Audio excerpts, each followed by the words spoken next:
So we saw The Predator immediately after Black Klansman. It was a double feature for us. It was no thanks to you, PJ. That's true. It's my fault, and we'll get to that in a second. But it is my belief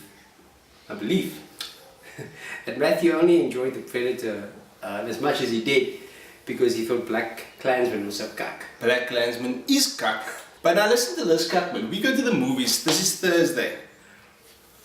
And we're sitting there. It's 5 o'clock. 5 o'clock show for Black Klansman. We're like, okay, lekker. We're going to watch this stuff now. Come 5 past 5, 10 past 5, quarter past 5, movie hasn't started. I'm like, what the fuck? When do we start complaining? 20 past 5, I'm like, give that ticket here. Give it here. I take that ticket, I go to the bra in front. I'm like, listen here, bra. When is this bloody movie going to start here? It's 25 past 5. That's ridiculous. It's ridiculous. And the man like grabs the ticket, he's like, bra, this is for tomorrow.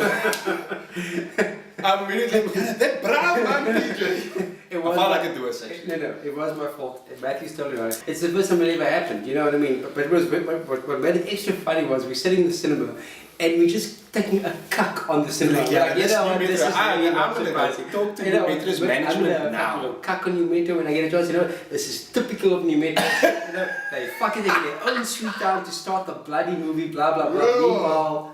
Meanwhile, we're in the wrong because you were the thrill in the situation. I was the thrill in the story. You're right. Thrill.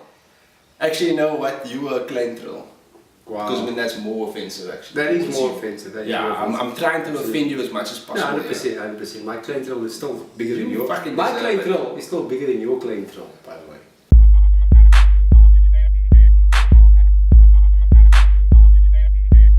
Hey, I'm Matt. And I'm Peach. And welcome to that movie review.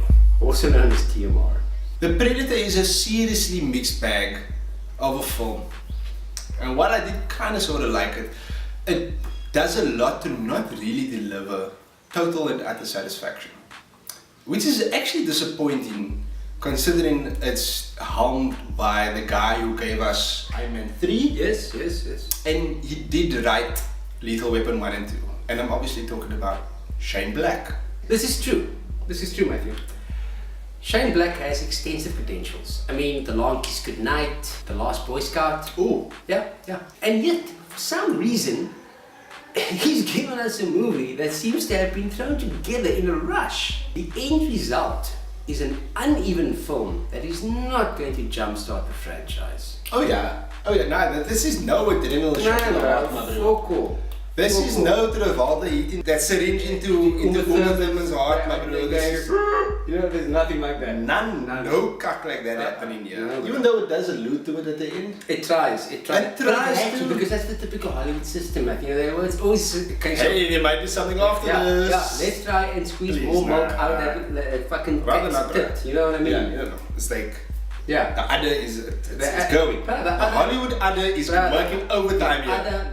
The udder looks like a patch leather jacket and they still want to go fucking go and milk that thing a bit more. Yeah, but there's fucking powder milk coming out of it. Yeah, there's fucking no liquid. Exactly. But they are carrying on and it's horrible. Black even has a personal stake in the original Schwarzenegger movie. I don't know if you remember this, but he played Hawkins, which was the first member of the team to be killed off. Yeah. You can see this was a passion project for Shane Black. And somehow he managed to cock it up.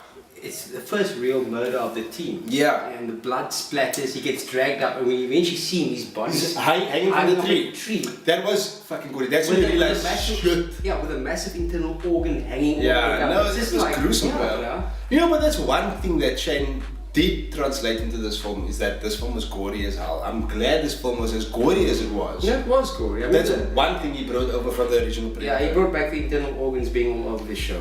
Nice one, Shane. Yeah, I'm good with that actually. It could be a case of Icarus, you know, flying too close to the sun, or Las Vegas, or a hood race, or whatever feels too liquor. Black tries in vain to satisfy the entire fan base, you know, one big broad sweep, and this is most likely why he ends up with what is essentially a very tepid film.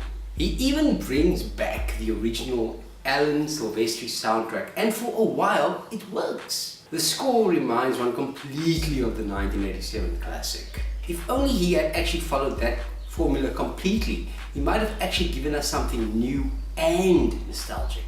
The dialogue spewed by the ragtag group of mercenaries, while it's meant to be funny, it comes off as actually very lazy. And this is lazy writing, which is actually the predominant issue that I have, or that apparently that we have, with The Predator. It comes off as a lazy movie.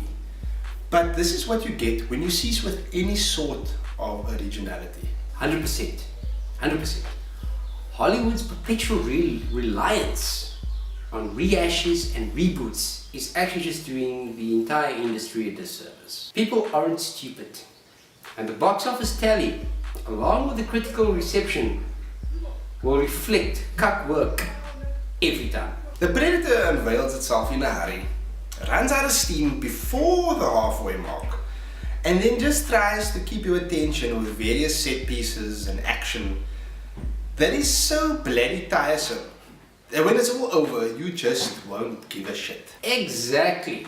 This movie, like a tick-up, is its own worst enemy. It does itself no favors and thus sells itself short. It chokes under its own weight and undoes any decency it might have. This movie is like a semi-auto. You keep hoping it's going to get Stave to do the job, but it never does. In conclusion, I'm not going to go as far as to say that this was a cuck film. There are cuck elements of it, but it was incredibly average. The editing was quite choppy, like things just like, it moved too fast, like they were really hurrying with this film for some odd reason. I really hope this film doesn't get labeled as like any sort of thriller or horror, because it has zero elements in that regard. This is basically a full-blown action comedy. Really? Yeah. So yeah, I'm gonna give it 6 out of 10. I do see people enjoying this though. It's a popcorn movie. Don't expect much from this. Just go in, leave, check your brain in at the door, and you might actually enjoy it, maybe. I don't know. I'm gonna go ahead and give The Predator 5 out of 10. And quite frankly, I was bordering on 4. This film is regrettably a big miss.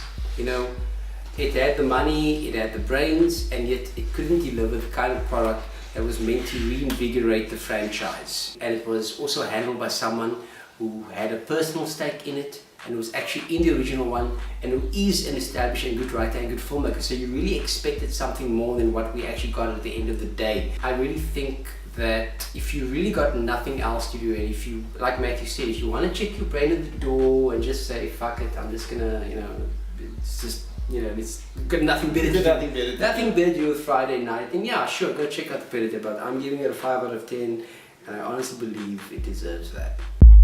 So that's it this week for that movie review. Thanks for watching, guys. Please like us on Facebook, subscribe on YouTube, and follow us on Instagram and Twitter. Don't be so, man.